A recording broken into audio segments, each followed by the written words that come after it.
Hey, good morning, everybody. It is Monday, April 29th, 2019. It is about 9:54 a.m. Pacific Daylight Time. That would be about 12:54 a.m. Eastern Daylight Time. And yeah, welcome to this edition of Topics on My Mind. Excuse me. Still getting over my cough there. Excuse me there. Like I said, still getting over my cough. It's gotten a lot better. It's just, I think when you have like a bit of a creamer and all that with your coffee or milk or something like that, it kind of acts up a little bit. But I just took a cough drop, and I should be doing okay. I'm fine. Anyway, though, yeah, like I said, welcome to the topics on my mind. Now, if I do get up and go get me a bottle of water, don't be surprised by that. um, but yeah, like I said, welcome to the topics on my mind for today, April 29th, 2019.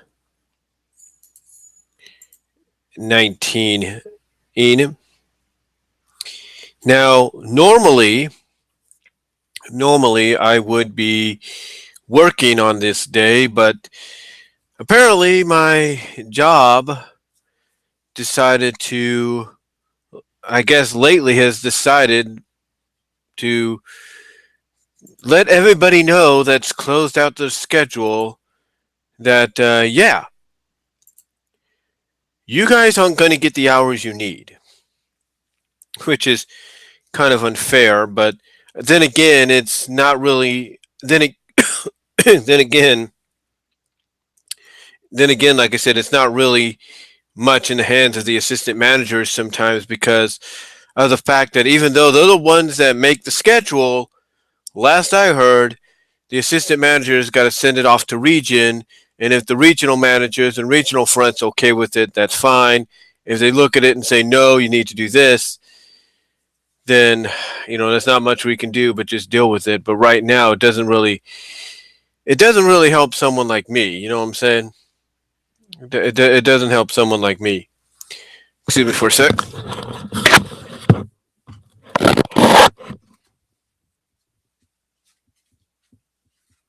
Be right back.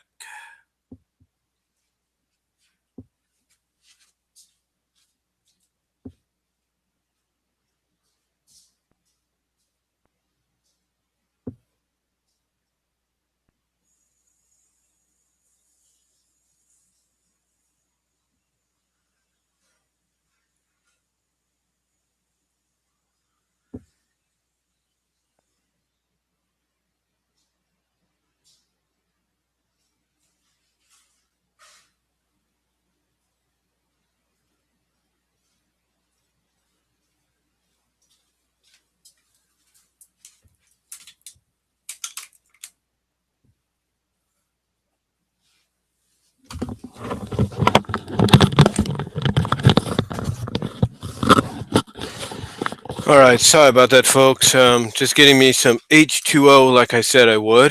Let me just the mic here, so you guys can hear me good.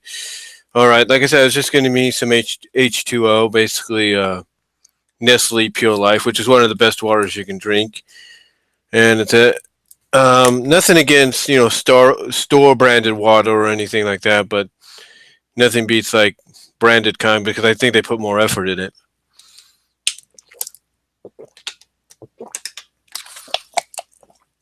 There we go. Kind of helps clear out the throat a little bit. Or clear up the throat a little bit. Sorry about that. Just adjusting the mic there. All right. Okay. So yeah, like I said, normally I'd be working today, but apparently I don't know what's going on. Nobody knows what's going on really. It's just like totally up to whatever they got planned in the future. Hopefully this week and next week and the following week, things might change. Hopefully, I'm thinking by because in 2 weeks. Okay, because here's the thing. Here's the lowdown. My schedule is basically identical. My schedule this week is the same as next week. So I'll only be working 2 days a week. And then the following week, I'm only doing 1 day a week. Hopefully that changes. Hopefully, maybe they'll notice, like, oh, wait a minute, this person's only working one. We need to fix that. But it seems that I'm not. But it seems I'm not the only one, apparently, because um, basically there's a guy that I know that I go to church with at times. Or when he goes to church at times, or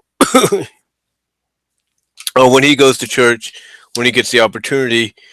Um, there's a guy that works in one of the departments at the store, and he told my family recently that he's only doing 1 day this week and that's it. And he goes to school, so he needs money for the school. So that doesn't help out. That doesn't help him out whatsoever. But hopefully, as time goes on, things might change, guys. I mean, I'm hoping they change. Um, as the weeks go on. Like I said, I'm hoping that they look at the fact that some of us have only like 1 day or no days, and like, well, wait a minute, we need these people because right now, if you think about it, in the next few weeks, guys, is Mother's Day, and then later on after that is graduation time. So you need all the people you can get to work these hours, but apparently they're not doing that, and I don't know what's going on. My only thought, my only opinion on why it's not happening is they want to put more emphasis on self checkout, in which you do need people there, but they want to put more emphasis on the self checkout as well as on the this little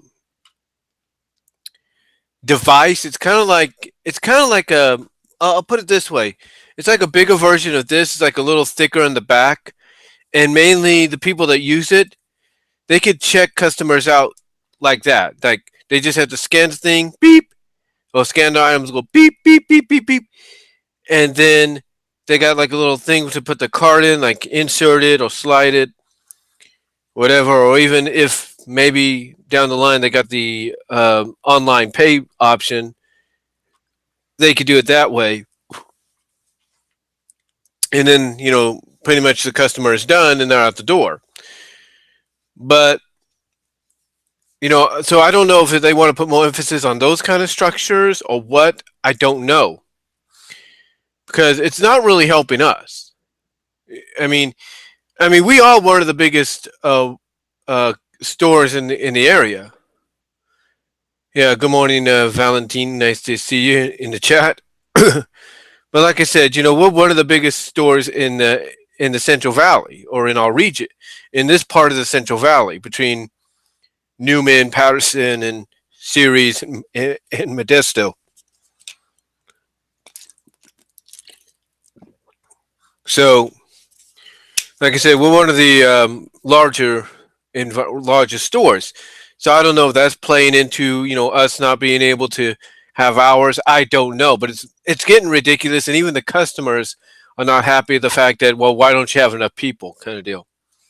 So I don't know, but my personal opinion on it, folks, is um, my personal opinion is ever since we've had people put in charge, certain people put in charge above our people, above our store managers and assistant managers and all that.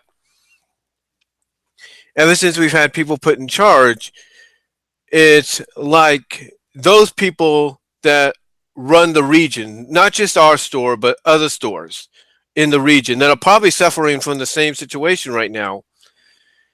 Ever since those people got put in charge, hours have been cut. And my opinion on it, and it seems that everybody's in agreement with this, is the people that now run the regional part, they don't like us. They don't like their employees closing out their schedules for any kind of reason. I mean, I live here 12 something miles away, 12, 15 miles away. And I basically closed out my schedule to make it Monday through Friday. I can work a full 8 hour shift of 8:30 to 5:30, or schedule me anytime in between 5 days a week.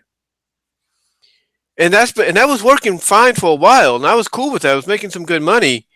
And now all of a sudden I celebrate my 5 years, and it's like within the next few months after I celebrated my 5 years, it's like things are getting cut, and I don't understand why. I just don't get it. But hopefully God, my mom always says God has a reason for things happening. I have a feeling He's got a reason for this happening as well. I have this feeling. I don't know why, but I don't know why, but I got a feeling that God's gonna straighten out this entire situation, and that whoever is in charge of finalizing the schedules or sending notes back of the scheduling to the assistant managers that make the scheduling, whoever's sending out those notes, whoever that person is in region, hopefully, gets talked to and made to realize, hey, you're screwing up the store scheduling, you're screwing up business, you need to fix this. You need to let the assistant managers schedule to what is needed.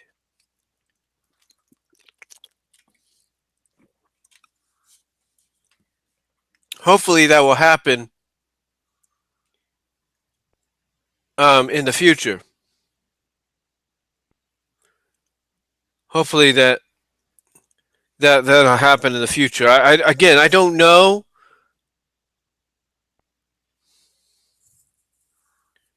I don't know if that's going to happen. All I know is, like my mom said, God has a plan for everything, and I do believe He's got a plan for what's going to happen here, and things are going to get straightened out before the summer, because that the summer is going to be hard. We'll put it that way. Summer is going to be hard. So hopefully things straighten out before then.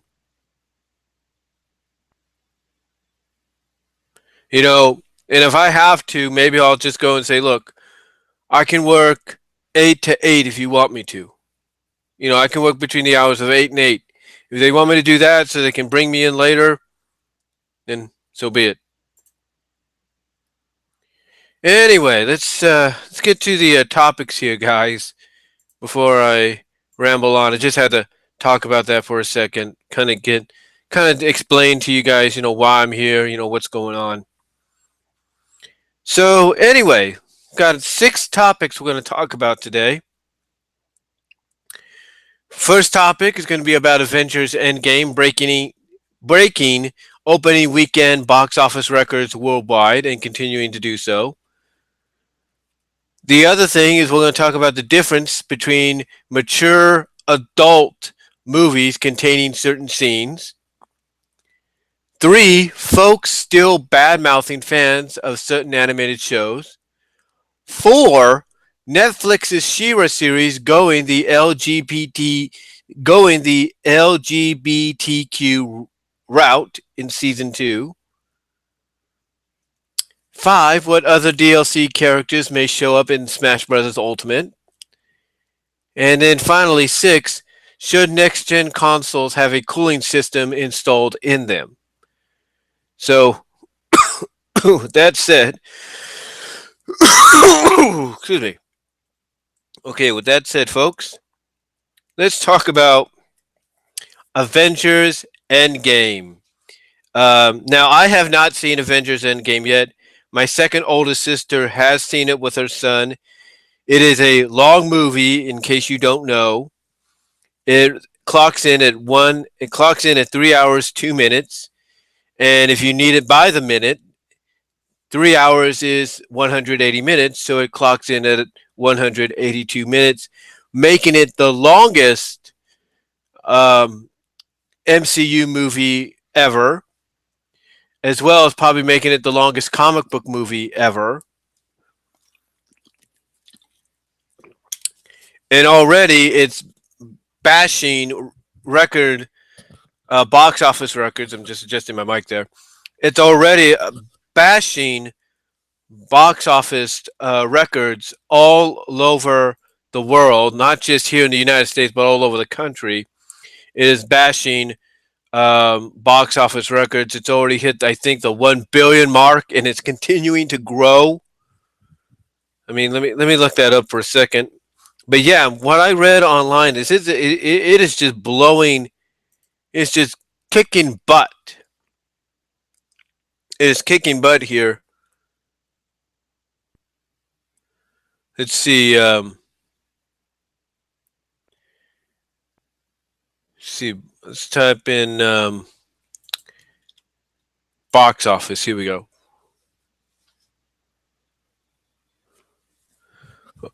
It says now the Wired. Now here are a few articles. It says the Wired says in the in the headline. The Wired says Avengers Endgame broke nearly every box office record. Fox News says Avengers Endgame smashes box office records. The Ringer says Endgame had the biggest opening weekend in history. So yeah, and there's a question: can it topple Avatar's 2.8 billion record? I think it already did that. That because and I think that's Hollywood Reporter. Yeah, Hollywood Reporter in their headline is asking, and this is about 4 hours ago. Can Avengers Endgame topple Avatar's 2.8 billion record? Like I said, I think they've already done that. If not, they're on the way of doing it. So yeah, they Avengers Endgame is kicking butt and taking names.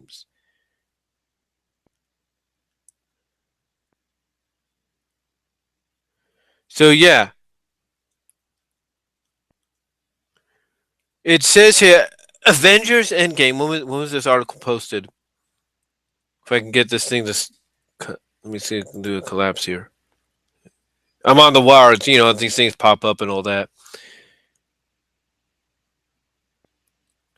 No pop ups here now. See, as expected, broke every. Okay, it says here in their article, it says, as expected, and this is from the Wired. .com. It says, as expected, Marvel's latest movie broke nearly every box office record imaginable this past weekend, bringing in some $350. Now that's not okay. You're thinking $350. That's not right. Hold on. 350 million. They forgot to put in million. And in North America, and 1.2 billion total worldwide, which was initially projected to make between.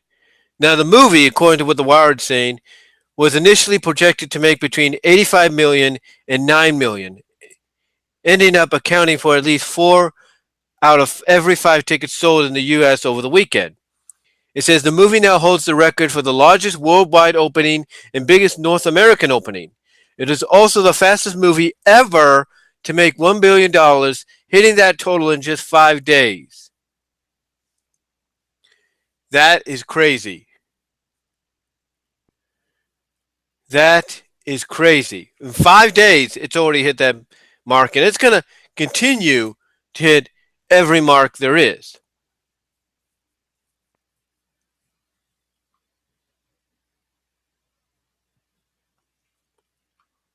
Now, according to CNBC, they just posted this 2 hours ago. CNBC.com says Disney's Avengers Endgame, or Marvel's Avengers Endgame, on pace to dethrone Avatar with $3 billion at the box office. Yeah, like I said, I think it's on its way of already doing that, if not already has done that. So, what does this mean for the future of the MCU? Well, I'm going to say this. There's no doubt with Endgame breaking the records that it's doing that you're going to get another Avengers of set of movies down the line. Now, the way the Russo brothers and Kevin Feige have laid it out the way they've laid it out is we're going to get a hybrid of films after Far From Home. Like Far From Home is supposed to be like the epilogue movie. Like because everybody is saying that Endgame is the end of Phase 3, but it's not. Spider-Man Far From Home is. Spider-Man Far From Home is because it's supposed to take place almost immediately, and I'm again trying to adjust my mic there. It's supposed to take place almost immediately after Endgame. And I'll say this. I'll say this. Spider-Man Far From Home, if they want to end Phase 3 with that, that's their choice. But I am in agreement that they should just end Phase 3 like this and go with Phase 4 on Far From Home. But here's the thing. I look at Far From Home as not being the final chapter of the Infinity Stone of the Infinity Stones arc, if you will. I don't see it being the final chapter. I see it being the epilogue. Like you know how you have some stories that you think are done, and then all of a sudden then you turn the page in a book, or you're watching something, and all of a sudden, when you turn the page, all of a sudden you see the fade to black transition to a word that says epilogue, and then you get like another scene or so, another like 7-10 minutes or so to finish up the movie, or you get another like 5 pages, 6 pages to finish up the book. That's kind of how I look at Spider-Man Far From Home. I look at it as being the epilogue of Phase 3. You know, so I don't look at it. So yeah, I look at it as being a conclusion, but I don't look at it as being the definitive conclusion. I look at Endgame as being the final chapter, and Spider-Man Far From Home being the epilogue. That's how I see it. I don't see it as anything else. I see it as basically the epilogue. It's like the closing. In other words, in other words, they're using Spider-Man Far From Home to kind of like, how do I put this? They're using Spider-Man Far From Home to kind of like basically, clean up a few things. Like kind of clean up a few things, get some things straightened up and everything. Get, kind of like clear the way for Phase 4. And Phase 4, like I said, apparently according to the Russo brothers and Kevin Feige, Phase 4 is going to be kind of like a hybrid of intergalactic and down to earth. That's basically what it's going to be.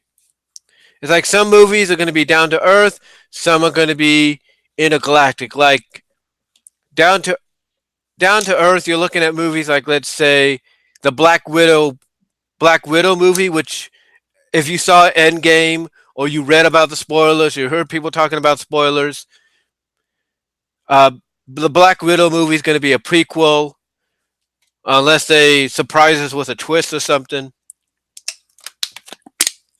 You're going to have Eternals, which is also going to be a prequel, but those two are going to be, like I said, part of that hybrid where Black Widow is going to be grounded, Eternals is going to be intergalactic.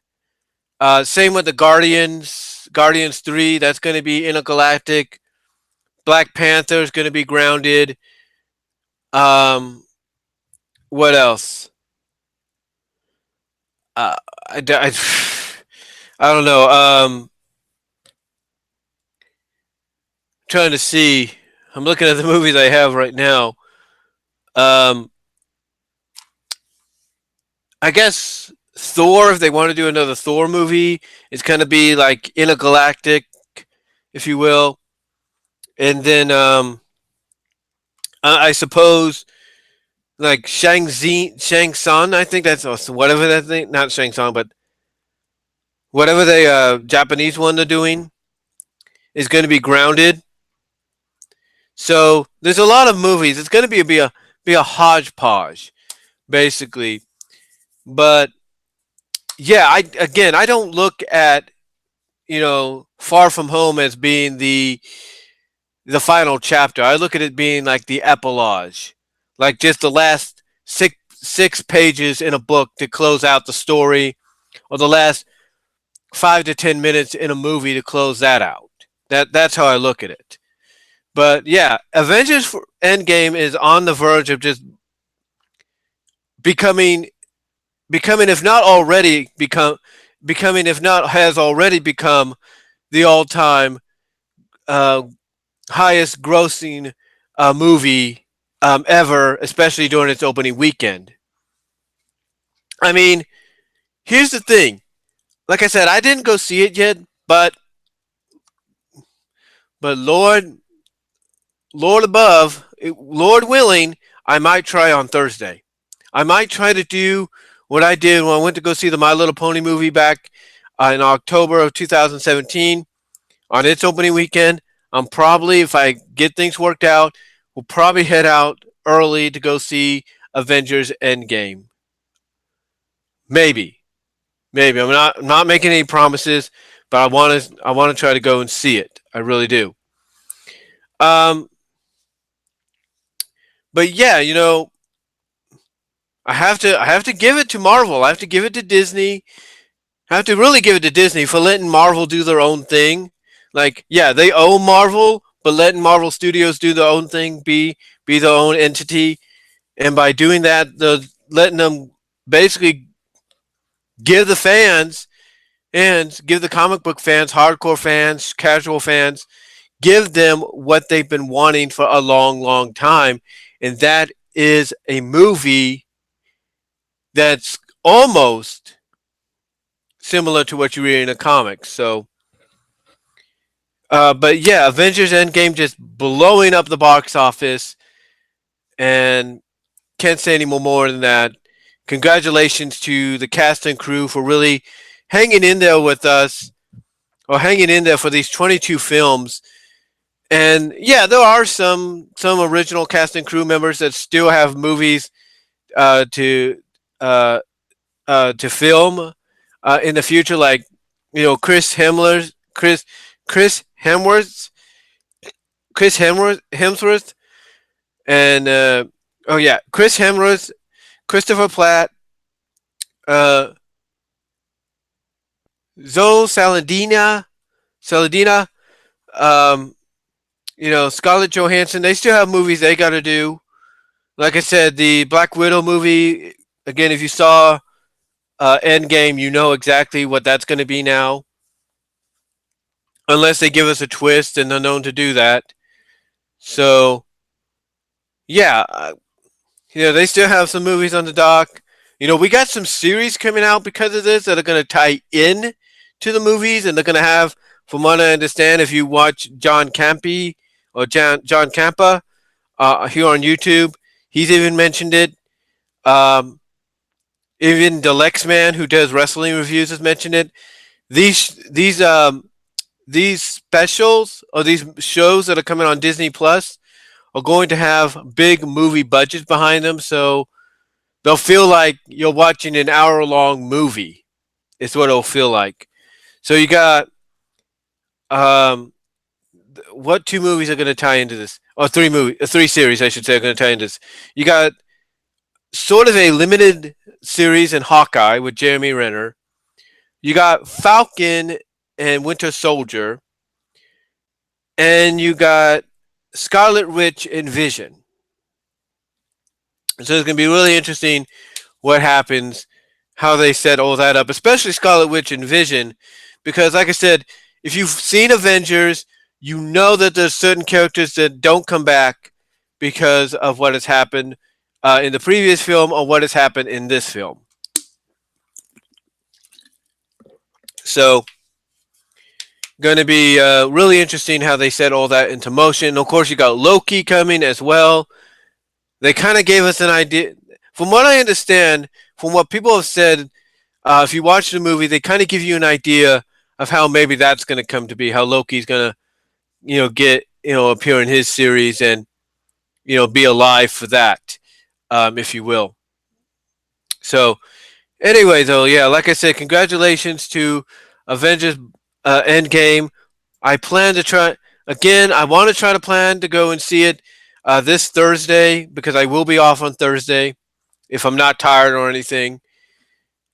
If not, then I'll try to save my money and try to go see it maybe on Monday or Tuesday. I don't I don't really know. I want to see it though. I do want to see it. Um, Hopefully I'll be able to get to see it.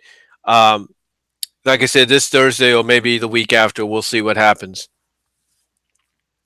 So anyway, again, congratulations to Avengers Endgame, the cast and crew, and for being for bringing these characters to life, bringing these stories to life. Congratulations to them, and cannot wait to see what they have planned next.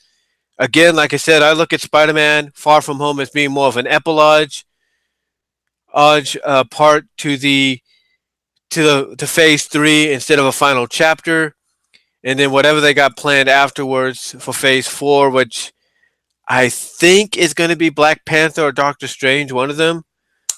Um, that's when Phase 4 will begin. And as far as what the next Avengers movie is going to be, the Russo brothers and Kevin Feige have pretty much hinted at it, and the more they hint at it, I just feel the more I just feel they're going to go this route, and that is Secret Wars. I don't know why. I don't know why that is, but they're going to probably go the Secret Wars route. And I know some people are thinking that's way too soon because that's a big event, and you need to have certain characters involved. Well, Here's the thing. Marvel has to wait a couple of years, maybe just a few years, before they could fully have control of Fantastic Four, Silver Surfer, X-Men, Galactus, you name it. They have to wait, you know, just a few years or something like this, a couple of years before they could finally get to do whatever they want to do with them. And that's when you're going to start seeing more of the Secret Wars being hinted at. Like, if Secret Wars is the direction they're going to go in next, expect to see a hint in the next Doctor Strange or Black Panther movie. Maybe even these are the three I look at. You're going to see you're going to see basically a hint at Secret Wars in either the next Doctor Strange, the next Black Panther, or the next Guardians. That's when you're going to probably see a hint at Secret Wars. Yeah, you might even get a hint at it in Spider-Man: Far From Home, but I don't think they'll want to do that too soon. I think you're going to look at again my betting my bet, if you will, my best betting choices, I should say, would be the third Guardians movie, second Black Panther, or the second Doctor Strange. That's how I look at it, as being the ones that will drop those hints of okay, they're going to be doing Secret Wars.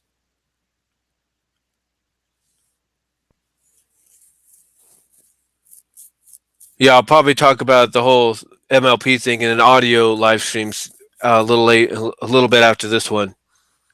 Don't worry about that.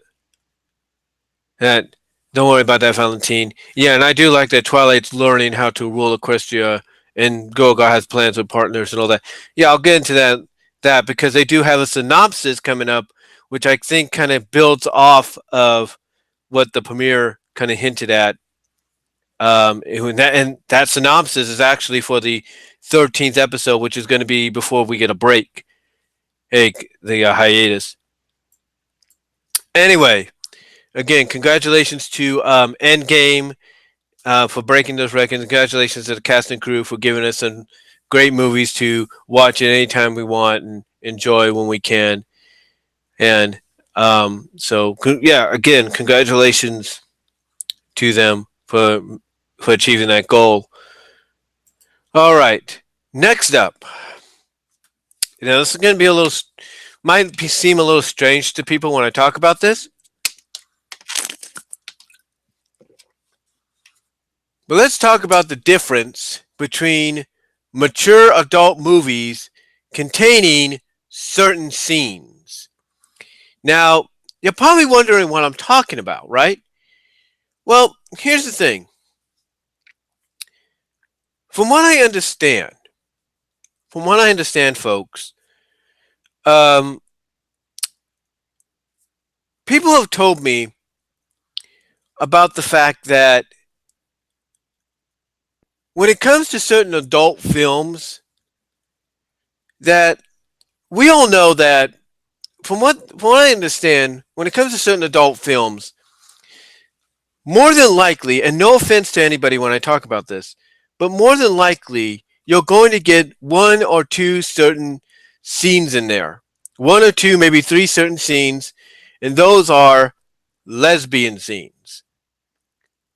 Those are same-sex lesbian scenes. Again, no offense. No offense to anybody who want to talk about this. But here's the thing. From what people have from what I've understood people say, from what people have said, and from what people have mentioned online, it seems that when it comes to some of these mature adult movies, some of them try to tell a cohesive story. And when they try to tell a cohesive story, of course they know you're going to expect to see certain you're expecting since it's an adult mature NC-17 movie that you're going to expect to probably see some, you know, hoochie goochies, if you will. And not just hoochie goochie between a man and a woman, but hoochie goochie between woman and woman. You're expecting that. Especially from what people have mentioned online, especially when the promotional cover or poster shows a bunch of women. Again, no offense. No offense when I talk about this. No offense, and Lord knows I don't mean any offense. But here's the thing. From what some people have discussed online, some people have talked about online, they have said, from what I've heard people say, they have mentioned that there seems to be a difference. They've noticed that there is a difference when it comes to those certain scenes involving the women. You know, the woman on woman kind of deal. Again, no offense. And when asked about what difference, and when people have asked what difference do they see, from what I've heard be discussed, some people have said that what these women do, because like I said, some of them, they'll do the scene and then we'll transition to a regular scene, like to a regular scene that helps continue the story, to try, continue telling that cohesive story, the cohesive narrative. But some of the times, what happens is they notice that the difference between the films is like one set of films will go that route, but they'll do the scene and then they'll transition to a scene that helps continue telling the narrative of the story. But there are other movies that will try to have a cohesive narrative and a cohesive story, but when they get to those certain scenes, there are moments when the two women involved will look right at the camera. I'm not joking here. From what I understand, people have said, I've heard about this. I've read, believe it or not, I have heard people talk about this. That the difference between these and I'm just as surprised to know that there's a difference. But the difference between these kind of films is, yeah, the women will do a scene together, do a certain scene together. Again, no offense. We'll do a certain scene together. We'll do that certain scene together, but they won't look at the camera. They'll just do the scene, and then after that scene's over, they transition to kind of continue the narrative. But they notice that the difference with another set of movies that are trying to tell a story and all that as well, that when they get to those scenes, it starts with one and then the other follows. In other words, one woman will look at the camera in a teasing kind of way, from what they explained, and then the other woman will join in. In other words, what I'm understanding is that the difference between these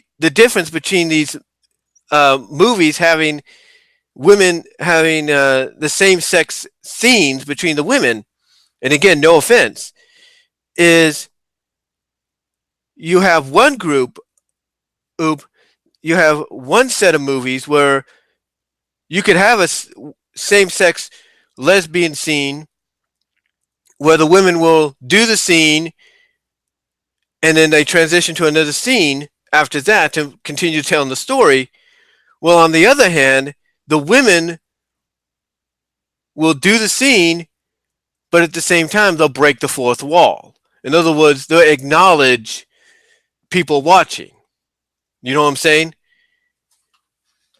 And to me, when I hear this, when I hear people say this, and again, no offense, folks, no offense, but when I hear people talk about this, I think to myself, I'm thinking to myself, then what's the point of doing a movie if you're going to have two women, you know, if the script calls for two women to get it on, and during that get it on moment, they break the fourth wall and they start looking at the camera and the viewers in a teasing way. It's like a teasing, if not, I think someone mentioned, from what I understand, a seductive way. Why even do a movie? Why don't you just turn that? Why don't you just come out and say that the movie that you're doing is nothing more than a nearly 2-hour excuse to do a 2-hour video shoot? That's it. Like like like you if you it's like basically it's basically like the people behind Playboy or Penthouse, are the ones controlling the scenes, and they're saying, okay, let's tell the story, but oh, ladies, when we get to this moment and you girls are getting it on with each other, we need you to look at the camera and look at it in a seductive, teasing way. And it's like, you might as well be hearing the director saying, okay, ladies, now look at me, give me that teasing, seductive look. It's like, what's the point of even doing a film, telling a story, if, let's say, two of your main actresses that are doing the scene together, doing that certain scene together, doing that hoochie goochie scene together with each other, are breaking the fourth wall? It doesn't make sense. It doesn't make sense. It's like, you know, this is why a lot of people get critical about these kind of movies, and why they feel they're a waste of time. Yeah, the men and women make some good money behind the scenes, there's no doubt, but it's like, if you're gonna do a scene like that, do it to where, believe it or not, you don't acknowledge anybody watching. You act like it's just you two alone, and be done with it.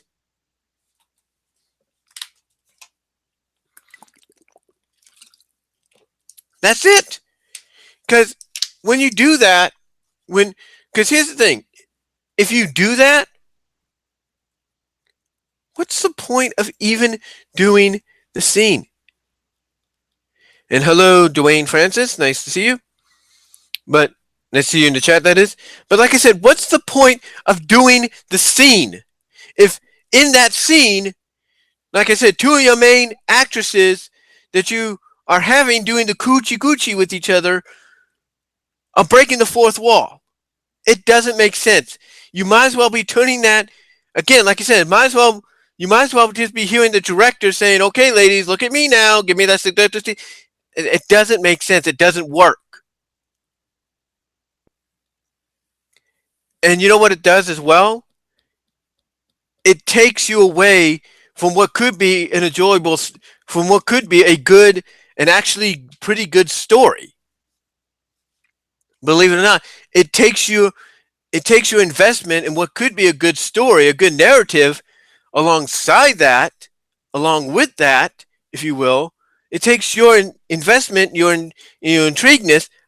It takes you completely out because now you just had two of your main characters just break the fourth wall. But that's the difference. That's the big difference between the two. You have one set of mature adult movies that go that route, but they have the actresses break the fourth wall when they do those scenes. And on the other hand, you have mature adult movies that have the actresses do the hoochie goochie, but they don't acknowledge the cameras or anything. They do the scene, they transition so you can continue the story.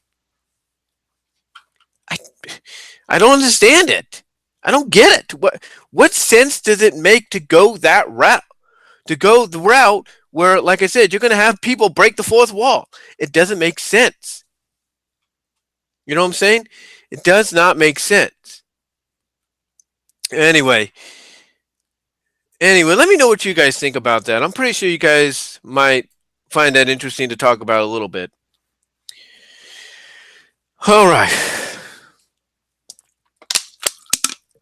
Next up, let's talk about something that I noticed on Twitter today, and I figured I'd talk about it.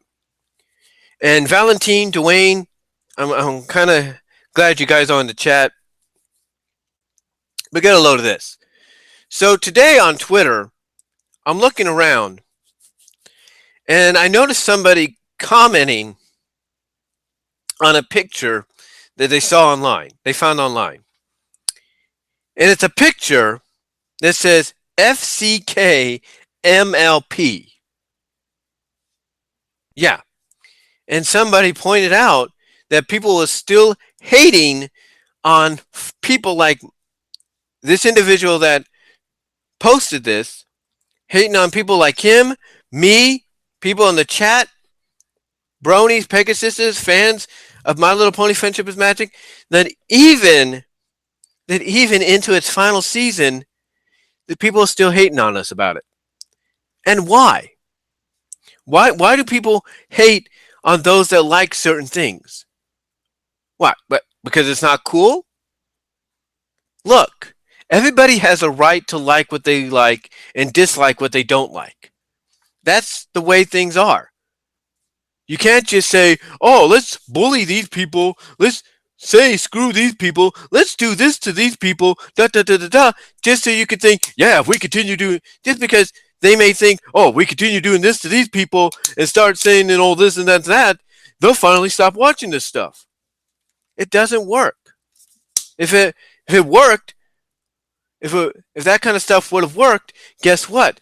People like Dr. Wolf, Fiara the Tank Girl, Fluff Dragon, Lightning Bliss, Dark Horse KC. If that kind of stuff worked, then those kind of people, along with others like myself, wouldn't become fans, wouldn't be watching the program. But guess what? We still are. We still watch it. Heck, you look behind me, and I'm not stopping. I'm not stopping for anybody. So, I mean, I don't understand, why people feel this way. But yeah, there was a sign on Twitter that basically said FCK MLP, and someone tweeted it by acknowledging there are still people hating on us about it. And again, I'm not quitting being a fan. I know those that still review, like Dr. Wolf, Dark Horse KC, Map, Miss Anthropony, Fiora the Tank Girl, Fluff the Dragon. None of us are going to stop liking MLP. That's just a fact of life. None of us are going to stop liking Friendship is Magic. Even when this season's over, when the series ends, guess what? They still have more Friendship is Magic planned.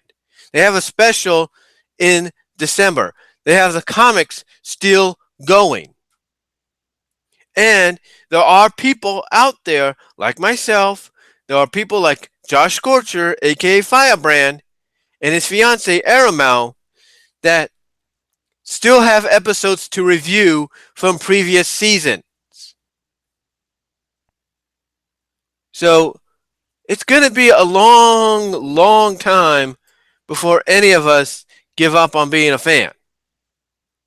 I mean, it's like, okay, let me put it this way. Let me put it this way. I've never I've never been the biggest Gravity Falls fan. But it's piqued my but people talking about it piqued my interest. It piqued my interest to the point that that when Frank Hill, it's Frank, sent me the complete series on Blu-ray. I have yet to open it, and I'll probably do it soon. That I'm tempted to watch. That I'm probably going to end up watching it when I get the time. All because of the fact that people are talking about it and saying it's good and you should watch it. And you know what? Maybe I will. I'm probably going to take time down the line to watch it. When I get the opportunity.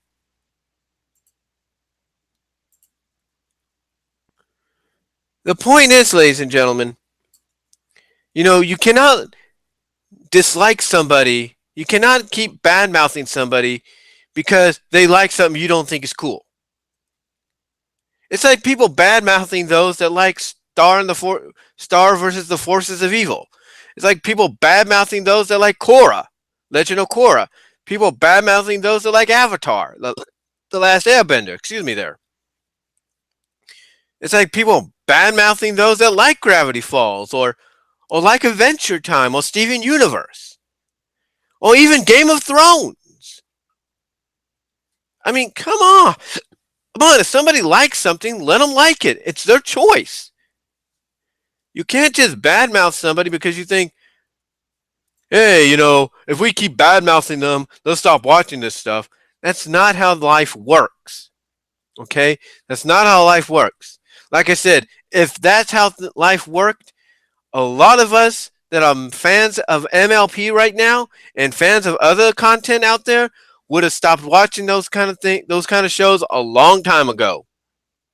We would have taken any kind of merchandise, any kind of stuff like what we have here, and we would have given it away. But we're not that way. That's not how life works.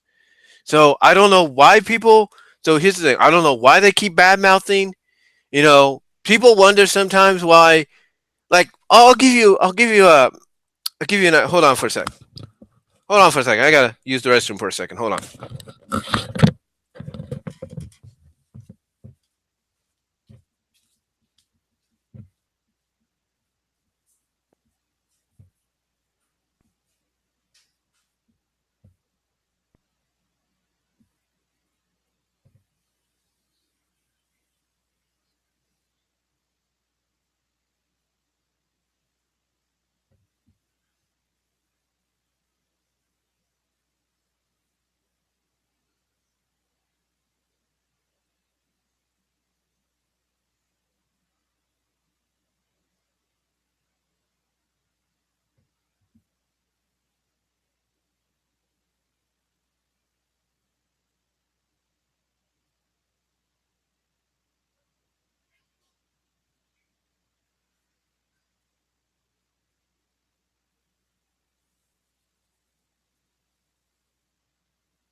Sorry, I had to use the facilities. I had to use the facilities there for a second.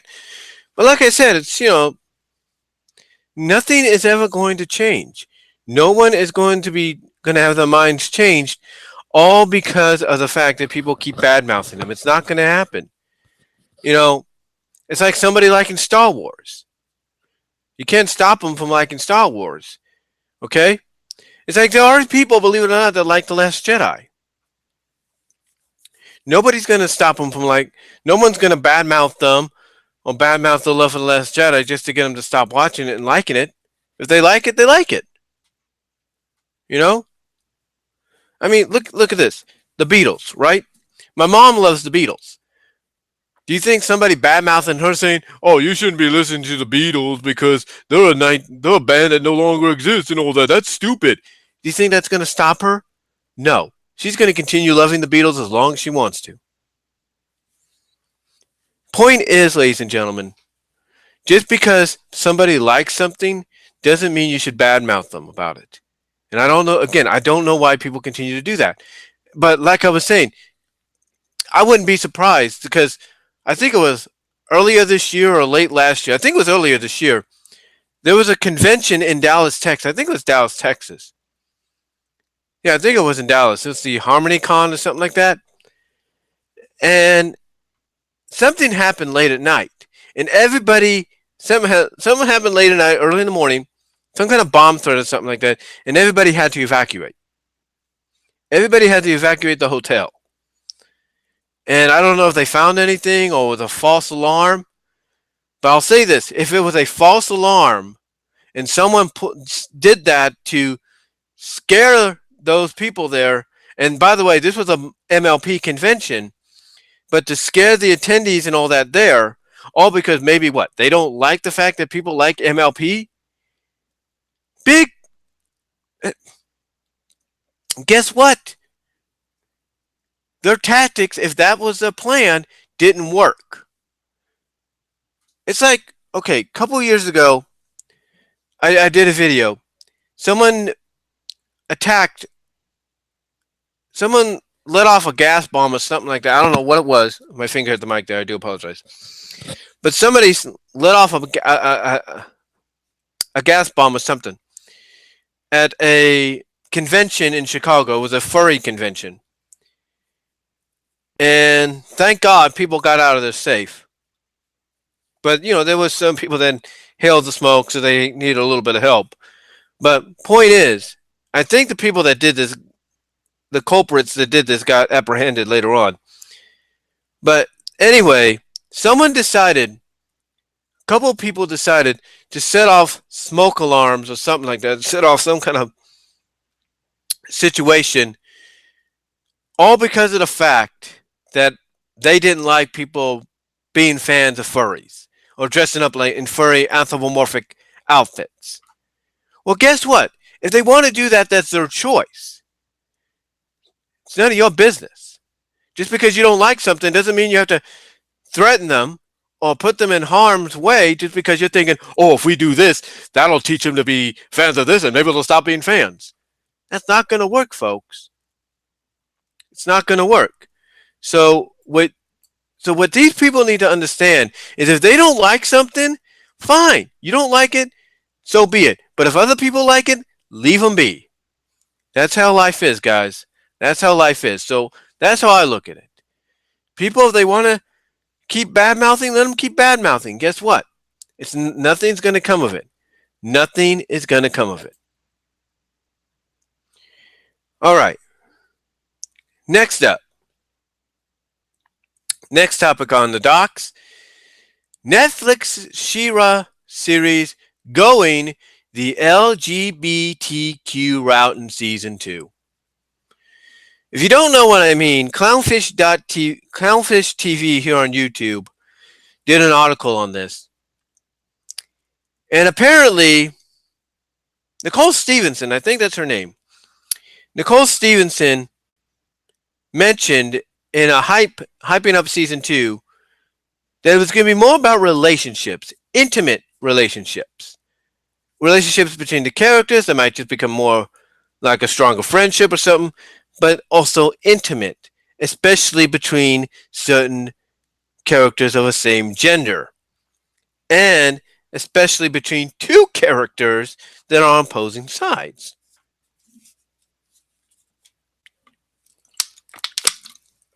And I'll say this. The people that do Clownfish TV here on YouTube, they talked about this. Now, let's be honest. They have a right to their opinion. And basically, they feel that what's going on here with season 2, even though it's a shorter season, from what I understand, that it's basically a Tumblr fanfic come to life. Because even though, according to Nicole Stevenson, you're still going to have your threats and all that from the Horde, this season's going to be more about developing the characters, getting to know them a lot better, and furthermore, exploring the relationships. More along the lines, intimate relationships.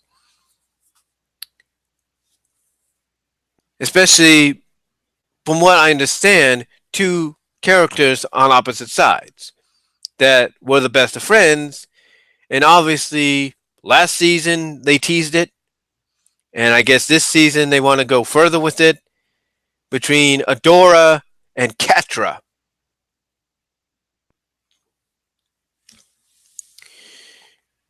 Look, like I said,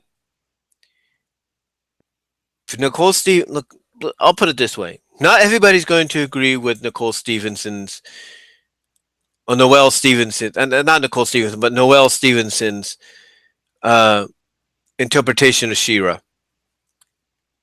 No one's going to agree with it. People are going to pretty much dislike it.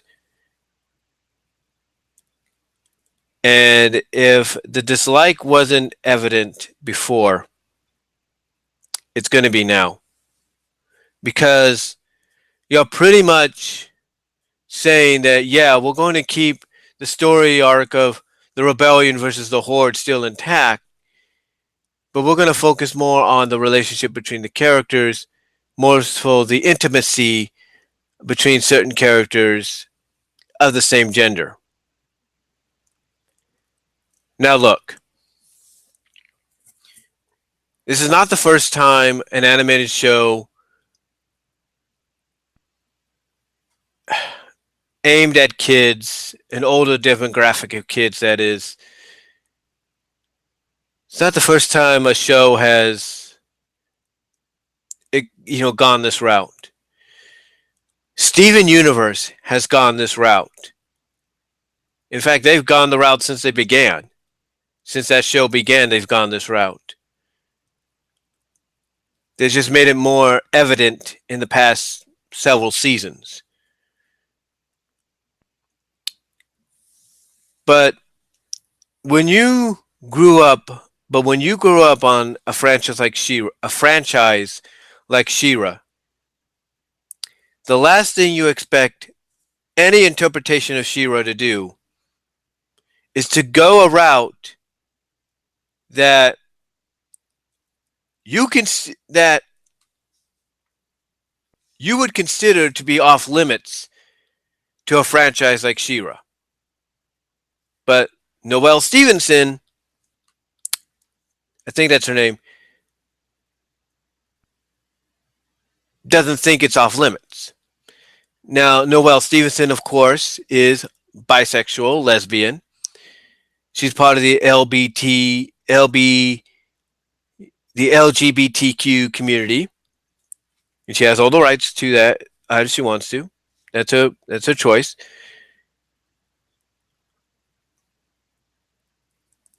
But for her to bring that love for the LGBTQ community into She-Ra, to bring the influence of the LGBTQ community into She-Ra. Again, if Noelle thinks she's had controversy hit her like a fist or hit her like a brick wall when it comes to her interpretation of She-Ra, I can only imagine what her reaction is right now. Now, here's the thing. There's going to be a lot of people, because we live in a strange modern world today. Nowadays, I should say. We live in a strange modern world nowadays. There's going to probably be a majority of people out there, even the older fans that grew up with the original She-Ra, that want to give this new one a chance, that are probably cool with this. They probably said, "Hey, it's all about evolution. It's all about evolving. Progressing with the times." But not a lot of people will agree with that. Not a lot of people will. And again, I again, it's her choice. It's her interpretation. It's her choice. But not a lot of people are thrilled with it. I'm sure Mattel is not thrilled with it. I'm sure the family of one of the original creators that I think recently passed is not thrilled with it.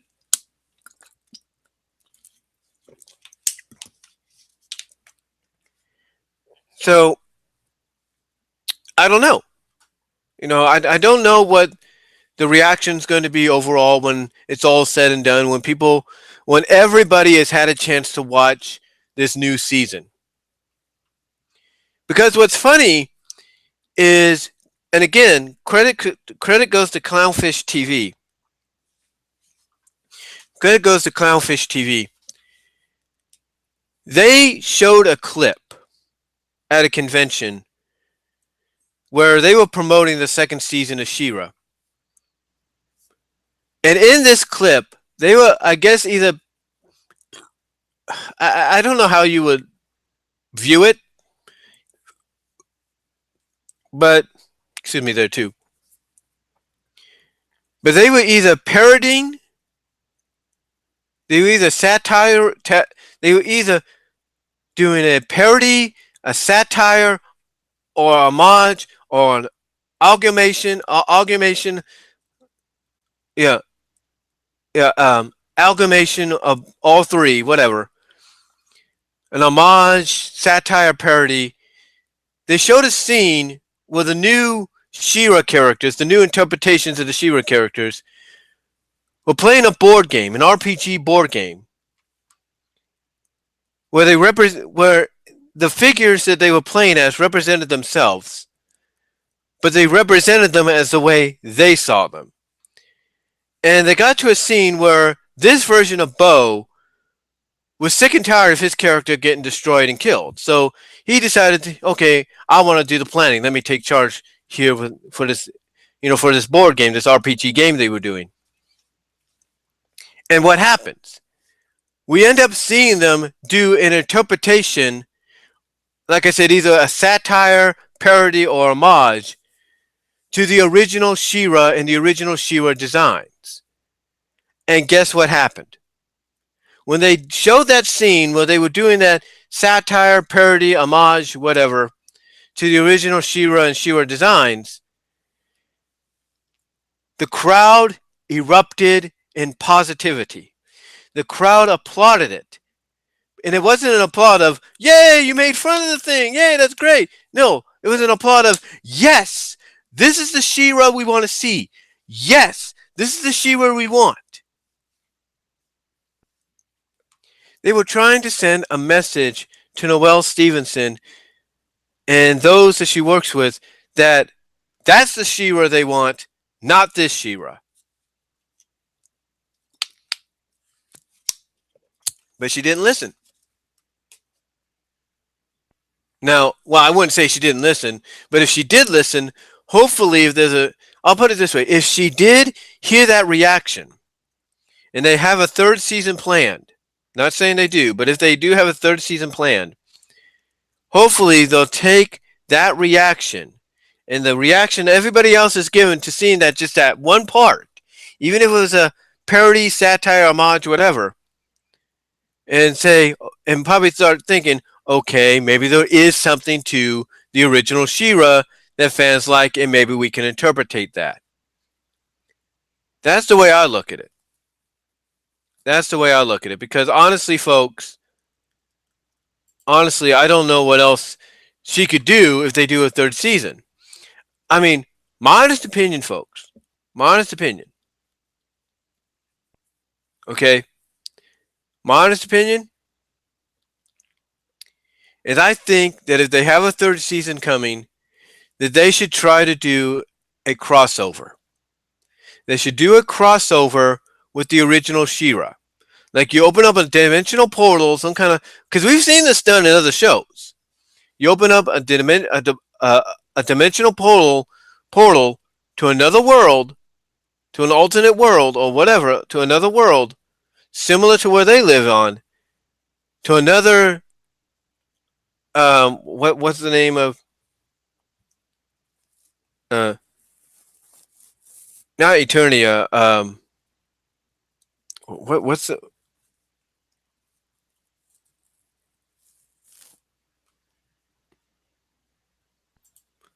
hold on for a sec.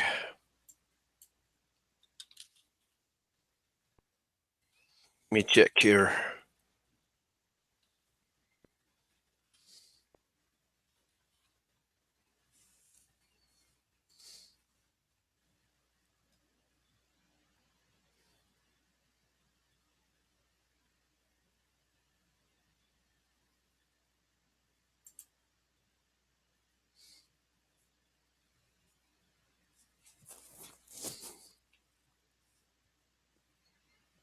Etheria. That's what it is, Etheria. So what they should do, what I would do if I'm Noel Stevenson and I know and I hear this reaction, the positive reaction to the homage parody satire of the original She-Ra, what I would do with a third season, if there is one, is I would do a crossover where you have her She-Ra, her version of She-Ra, cross over with the Filmation She-Ra, the Mattel She-Ra. Go that route. And I guarantee if she does something like that,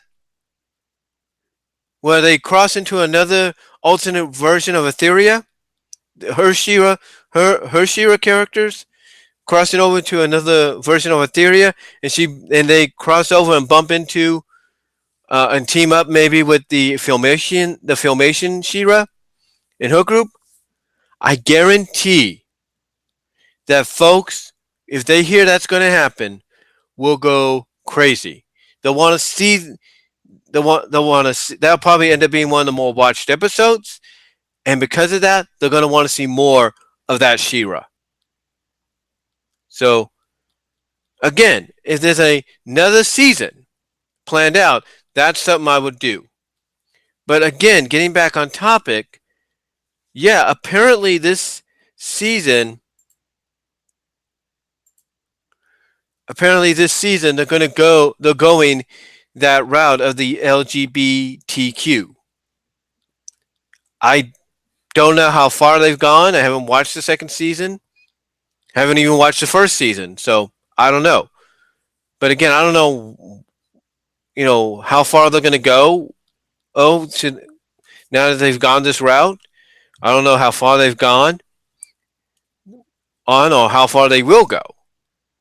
So we'll just have to wait. I guess people are just going to have to wait and see for themselves when they get a chance to, probably binge watch the episodes or watch them like a couple at a time. But again, when you think of a franchise like She-Ra, especially if you grew up with She-Ra, the last thing you would associate with them, with all due respect, is LGBTQ. That's the last thing you would ever associate with a franchise like She-Ra, or a franchise like She-Ra. And with all due respect to the people in the LGBTQ community, all due respect, some of them probably know that. Some of them probably heard about this. They're probably happy about it. But some of them are probably also thinking, yeah, it's great that Noelle's doing this for She-Ra, for her version of She-Ra, but that's the last thing I'd ever associate with She-Ra ever. So, who knows? We'll just have to see what happens, what the reaction's going to be overall once everybody's gotten a chance to catch up with this new She-Ra and especially the second season and see what they do with that from then on in. All right. Next up, ladies and gentlemen, let's talk about what other DLC, downloadable characters, Downloadable content characters, DLC characters, may show up in Smash Bros. Ultimate. Now, we do know of two characters already. One you might say is not totally a DLC, but he is. He was more promoted as a pre-order. Piranha Plant was one of the first DLCs, even though he's a pre-order. Even though he's a pre-order exclusive if you bought the game or you pre-ordered the game. The other DLC character we recently got was Joker from Persona 5, which I guess is a big deal. Now, apparently they have some other slots lined up. Now, the holding date they have for them is 2020, like May 2020, whatever. That's not an official date as far as I know. That's more along the lines of a holding date. Like, that's just there until they finally have a chance to announce who else is going to join. But the question is, what other characters could there be? What other video game characters or maybe animated characters, whatever, could join? You know, there's a lot of people that joke about, oh, maybe they should put Twilight Sparkle in there from Friendship is Magic and say, Twilight has joined the battle. And it's like, okay, fine. If I want to do that, go ahead. But I don't think they would. The question is, what other games out there could a character, cross over into Smash from? And the first one I think of that they should probably do is Lara Croft from Tomb Raider. And I'm not talking, the Lara Croft of the past Tomb Raider games. I'm talking the Lara Croft we got now. If they can work out a way to get Lara Croft to jump over and become part of Smash as a DLC character, I think people are going to be happy. Because imagine the battles they could have. Lara Croft against Samus, Lara Croft against Bayonetta, Lara Croft against Zelda. List goes on. Lara Croft against Isabelle. Like I said, the list goes on. So that's one character I think could really benefit from jumping into Smash. Lara Croft, that is. Other characters, it's kind of hard to think about any other characters. Honestly, if I was to pick another character out of the Street Fighter series, I'd go Chun-Li. People love Chun-Li. She'd be a great addition. And again, imagine the battles. Be great. And I know that's two female characters, but who else could you choose? Well, again, you got a peripheral. You got Nintendo has all these third-party companies they could work with to get content, to get people in the game. But who else could they get? And and that's a big massive question. My honest opinion, I think what they need to do is they need to give the fans what they want. Use one of those DLC slots, give them what they've been wanting, get them Waluigi. They want him. They don't want him as a trophy. They don't want him as an assistant character. They want the real deal. They want Waluigi as a playable character. So to me, I look at the three I look at so far: Lara Croft, I look at Chun-Li, and I look at Waluigi. Now, who else could there be? Who else could you get potentially? And again, it's a good question. No one really knows. It's like, who could you get in the game? Right? It's like, what other characters are there to choose from? Well, again, I think honestly, ghouls and goblins. I think what's his name, Sir Arthur there. Get him. I mean, yeah, you might say, well, he's exclusive to Marvel vs. Capcom. So what? So what? So is Ryu. So is Ken. Sir Arthur has been known to be part of Nintendo's legacy. Bringing him into the game would be worth it.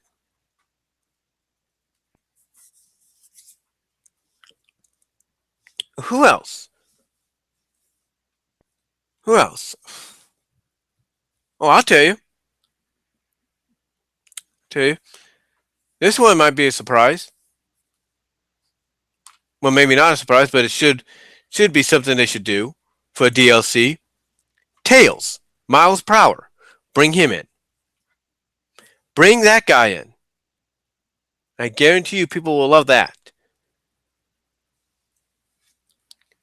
So, to me, there are 6 names I just dropped for you: Lara Croft, Tomb Raider; Chun-Li, Street Fighter; Waluigi from the Mario Brothers series. Who else did I say? Like I said, Tails from Sonic. And again, who else did I say? Oh yeah, Sir Arthur from Ghouls and Goblins. There you go. That's a perfect set right there. 6 fighters fans would love to have in Super Smash Brothers. And I know people would agree with me on that. I know people would agree. Because you know why? Because they could see those characters in Smash. They can see those characters being playable in Smash. They can. I don't see what the problem would be. So I think, yeah, those 6 right there, to me, should be the next DLC characters they consider. Will they? I can't say. But I think they should be. But those are just my thoughts on what other characters may show up, and I hope they do. Because those would be the kind of characters they could see in Smash. Honestly, they could. All right. So, final item up. Final item to talk about. Should next gen consoles, because we know they're coming, should next gen consoles have a cooling system installed in them?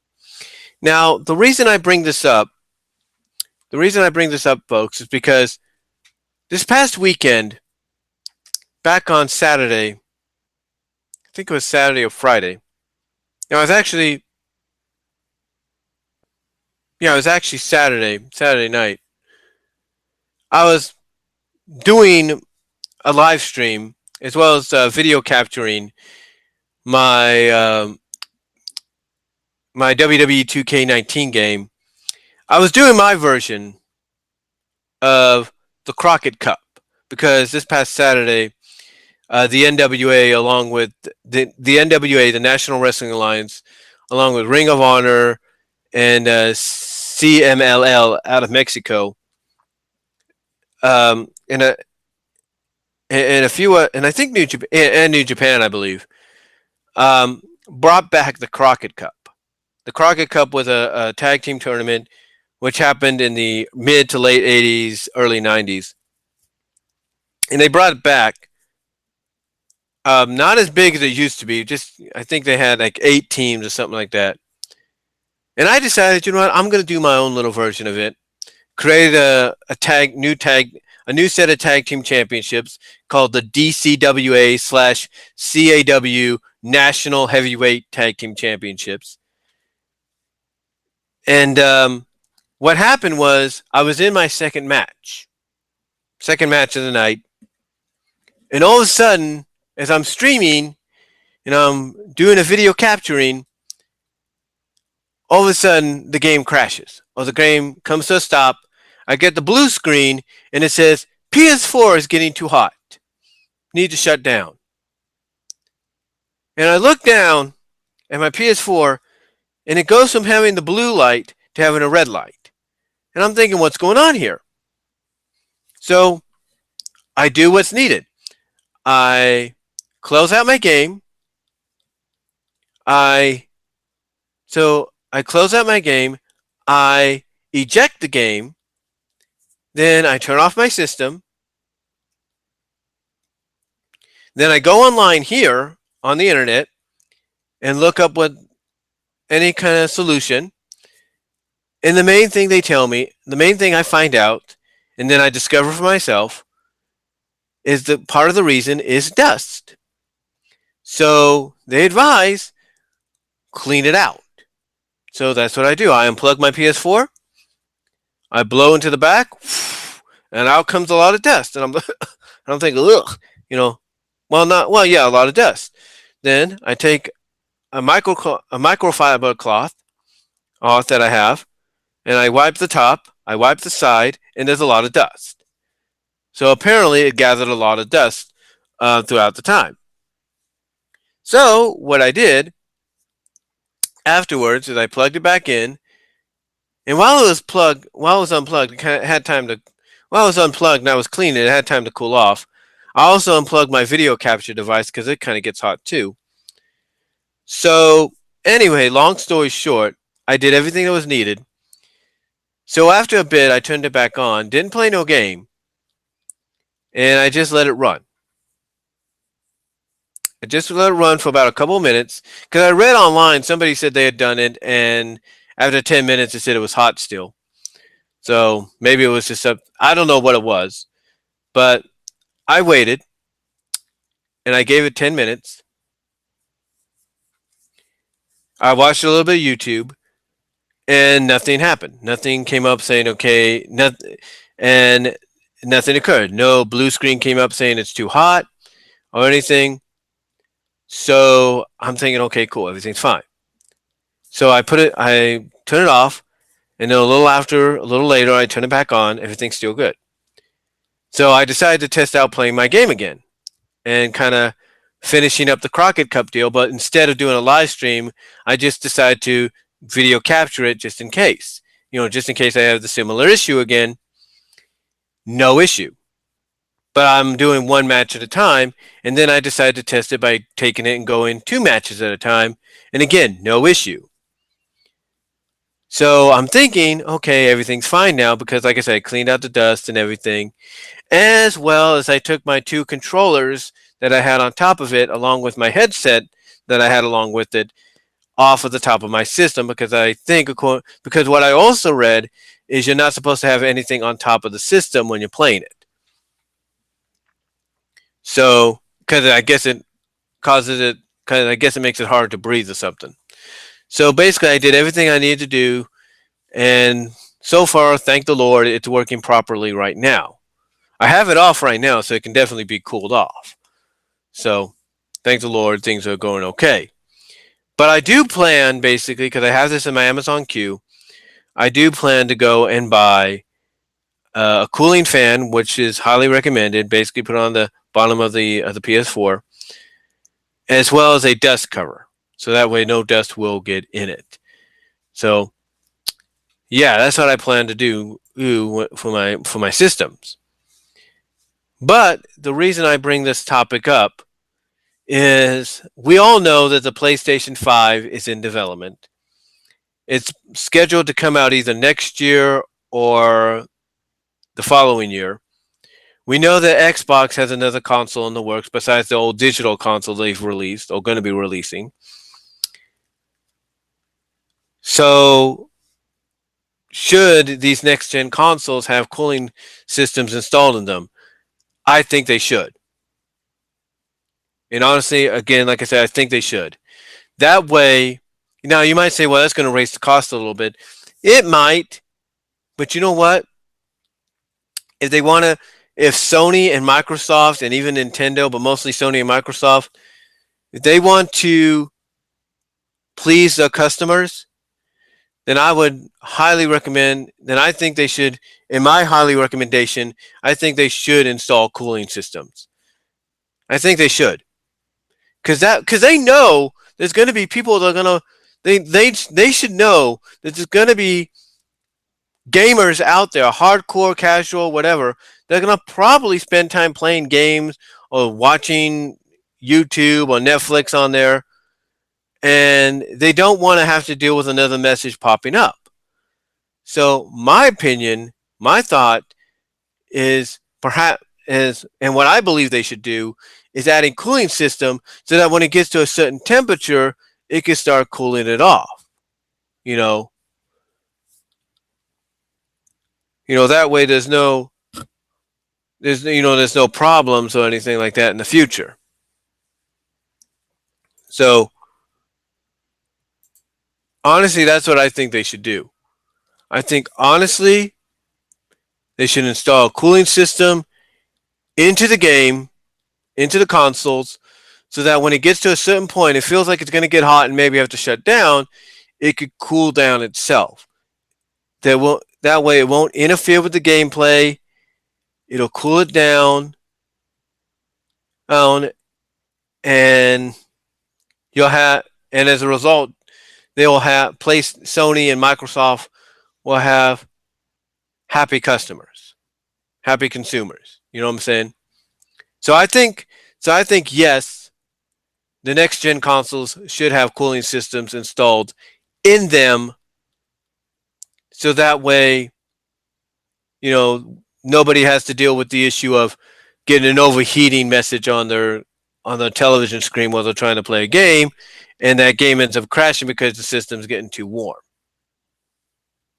I'm just saying. I think it'd be the best option in my opinion. But then again, that's just it's just my opinion. So, but anyway, yeah, I think they should have a cooling system. But anyway, though, that's about it for this edition of Topics on My Mind, guys. That's all I really have to say on some of the things I've just brought up. Hope you guys enjoyed listening and watching. Thank you to Dwayne Francis and Valentine for coming into the chat. Really appreciate it. But let me know what you guys all think about what I had to say down below in the comment section. For those of you that are watching post live after it's been uploaded, after for those of you that are watching post live after the live stream has ended, let me know what you guys think down below in the comment section. Hopefully you take your time in watching this. This is almost about 2 hours. So let me know what you guys think down below. Comment if you like. I'd love to hear from each and every one of you on my thoughts on these 6 subjects I just brought up. And again, with some of them, I meant no, and with some of the subjects and topics I've talked about, I meant no disrespect. I meant no disrespect, okay? I meant no disrespect. Lord knows I meant no disrespect in any of the topics I discussed. So let me know what you all think, though, down below. Comment if you like. I'd love to hear from you guys. And I will talk to you all later. Peace out. God bless.